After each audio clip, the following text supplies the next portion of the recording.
Bonsoir à toutes et à tous, ravi de vous retrouver pour votre journal. Une microforêt au beau milieu d'une université, cela peut sembler un peu fou, mais pas pour les élèves de la Courtésière à La Roche-sur-Yon. Les étudiants en environnement sont justement en train de créer une oasis de verdure au milieu du campus. Au total, plusieurs centaines d'arbres plantés sur une parcelle de 300 mètres carrés. L'objectif de cette microforêt est de créer un espace dédié au développement de la biodiversité. Un reportage signé Grégoire de Châtillon. C'est tout bon niveau espace, on peut planter. Une université de plus en plus verte qui vit aujourd'hui au rythme des plantations, en particulier pour cette microforêt selon la méthode du botaniste japonais Miyawaki. On mélange bien le terreau et la terre. La méthode de Miyawaki consiste à planter les arbres de façon dense. Il y a sur 1 mètre carré des arbres de 3 strates différentes, donc de 3 tailles différentes. Donc de façon dense, en alternant les strates, en alternant les espèces également. Il faut savoir qu'avant de planter les arbres, on a eu beaucoup d'étapes préalables. L'année dernière, on s'est concentré beaucoup sur les recherches bibliographiques autour de la méthode. Une méthode qui a le vent en poupe, qui fonctionne selon les principes d'une forêt naturelle à l'échelle réduite. Ici, ce sont 900 végétaux sur 300 mètres carrés qui vont donc être mis en terre très près les uns des autres. Des arbrisseaux, des arbustes et des arbres. Une trentaine d'essences locales qui, en se faisant de la concurrence, vont pousser très vite. On simule un phénomène naturel parce que quand on regarde des semis de chênes en bordure de forêt, c'est extrêmement dense. C'est extrêmement dense. Les arbres se font de la concurrence. Il y en a beaucoup qui sont éliminés. Il y en a quelques-uns qui survivent. Dans 10 ans, on aura une forêt assez haute, puisqu'il y a quand même beaucoup de concurrence pour la lumière entre les arbres, assez haute et très dense. En principe assez peu pénétrable par l'être humain, mais vraiment le royaume de la biodiversité où les animaux seront totalement en sécurité et tranquilles. Pour obtenir cet écosystème, les étudiants ont préalablement préparé le terrain en enrichissant cet espace dédié à accueillir la microforêt. Après un important paillage, 3 ans de suivi et d'arrosage seront nécessaires. Un petit poumon vert, bientôt plein de vie, qui sera prolongé par une haie fruitière jusqu'au potager de l'université. Nous prenons à présent la direction du centre-ville de Luçon où samedi, l'association de défense des services publics organisait un tribunal citoyen. Il s'agit d'un procès fictif durant lequel l'association accuse l'État, le ministère de la Santé et l'ARS de ne pas respecter l'accès aux soins pour tous sur le territoire. L'ADSP se mobilise d'ailleurs depuis mai pour que les urgences et le SMUR de Luçon fonctionnent de manière pérenne avec suffisamment de personnel. On remet en scène un tribunal, donc avec un président, une accusation, les défenseurs et la partie civile, et en bout de course un rendu de jugement avec une condamnation sur les responsables précités. Et on fait appel à des témoignages donc de gens qui ont vraiment vécu des situations dramatiques. On a trouvé que c'était bien de mettre un petit peu en scène les choses. Ça sortait de l'ordinaire, ça impliquait les gens et donc ça nous semblait être quelque chose de mobilisateur dans ce combat. Saviez-vous que la baie des Sables d'Olonne faisait partie des plus belles au monde ? Eh bien en tout cas, c'est la marque qui vient juste de lui être décernée par l'association Plus belle baie du monde, un club prestigieux qui réunit les baies les plus remarquables de la planète, comme par exemple celle de San Francisco en Californie ou encore d'Along au Vietnam. Cette reconnaissance demande toutefois quelques engagements de la part de ses adhérents, comme la sauvegarde du patrimoine naturel ou encore le respect des traditions de ses habitants. La baie des Sables d'Olonne est donc le deuxième site ligérien à intégrer ce club. Partons à présent à la découverte d'un métier qui fait peu parler de lui et qui a du mal à recruter, celui d'inséminateur. Un acteur important dans le monde de l'élevage pourtant, puisqu'il œuvre à l'amélioration de la qualité du troupeau en réalisant l'insémination artificielle ainsi que tout le suivi qu'il y a autour. Zoom sur cette profession avec Pierre Dalicieux. Aujourd'hui, François Milon a rendez-vous dans cette exploitation à la demande de ce producteur de viande bovine. Je voudrais que tu insémines la vache, là, la 3250. François est inséminateur et lorsqu'on l'appelle, il doit se rendre sur place très rapidement. L'insémination doit être réalisée à un moment précis des chaleurs de l'animal. Un métier qui demande donc une grande disponibilité et qui a du mal à attirer des candidats.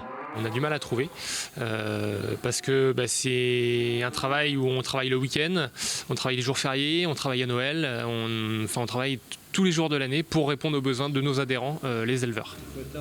Il faut être là au moment opportun parce que, comme disait Jérémy, le moment de la chaleur, c'est un moment précis et la vache est fertile à ce moment précis.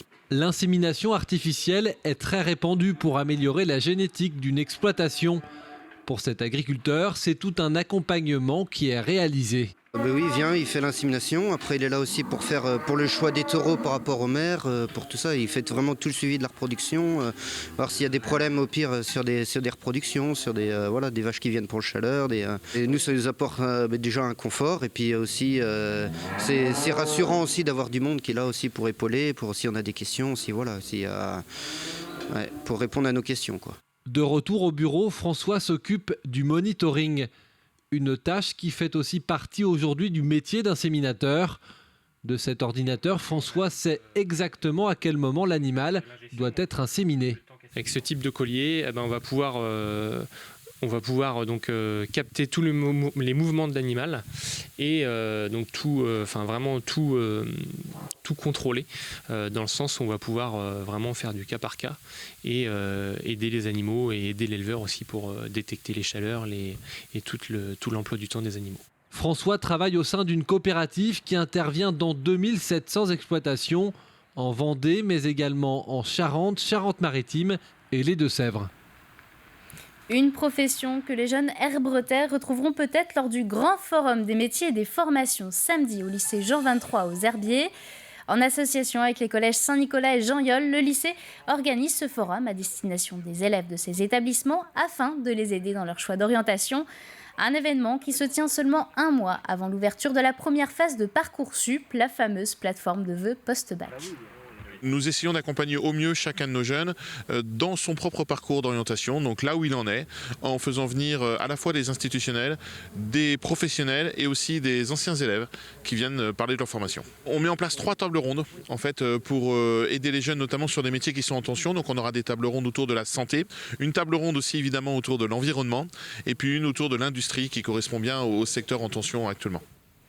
Un mot de sport à présent avec cet événement à ne pas manquer, la finale de la Coupe de France de VTT Trial au Vent d'Espace ce week-end. Au total, 150 athlètes parmi les meilleurs de la discipline s'affronteront sur un parcours d'obstacles à franchir en un minimum de temps. Une compétition qui s'annonce spectaculaire.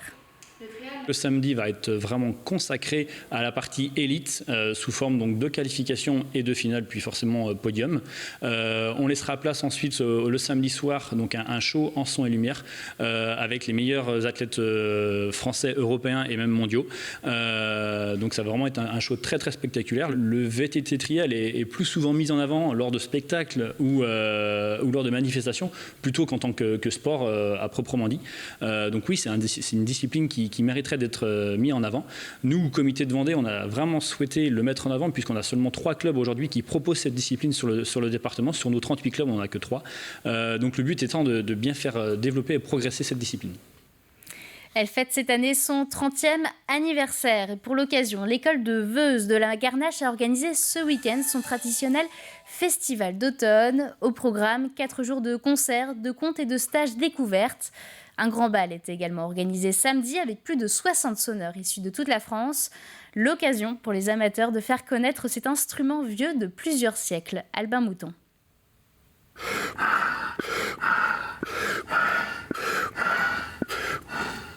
Maintenant qu'elle est bien remplie, je peux faire quelques notes.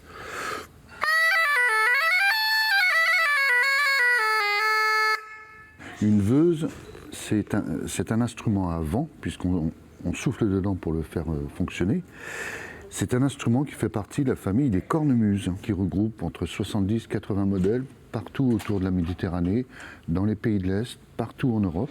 Pendant 4 jours, l'école de Veuze de la Garnache a fêté son 30e anniversaire.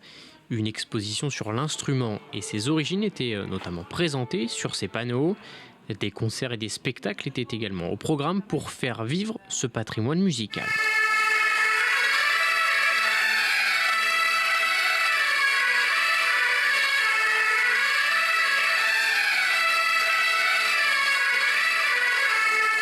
c'est plus qu'important parce que si on ne maintient pas ces coutumes-là, ça se perdra. Et puis ça ne s'apprend pas dans les livres. Ça s'apprend vraiment par transmission orale.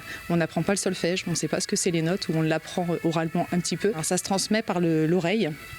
Nos professeurs nous jouent l'air et puis cet air on l'enregistre, ils nous montrent le doigté au niveau du chalumeau.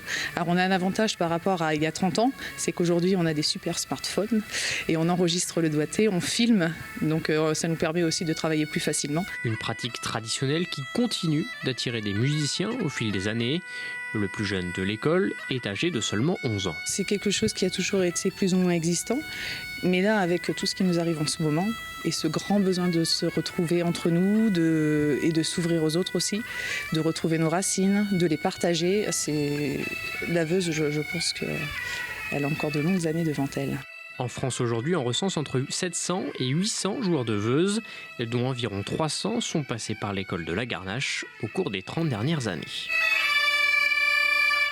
La météo de demain, le temps restera malheureusement couvert une bonne partie de la journée partout sur le territoire, mais le soleil devrait tenter quelques éclaircies. Côté température, comptez entre 4 et 10 degrés le matin, puis entre 13 et 14 l'après-midi. C'est la fin de cette édition, merci de nous avoir suivis. Rendez-vous demain dès 7h pour la matinale avec Caroline Tronche. Je vous souhaite une très bonne soirée à tous.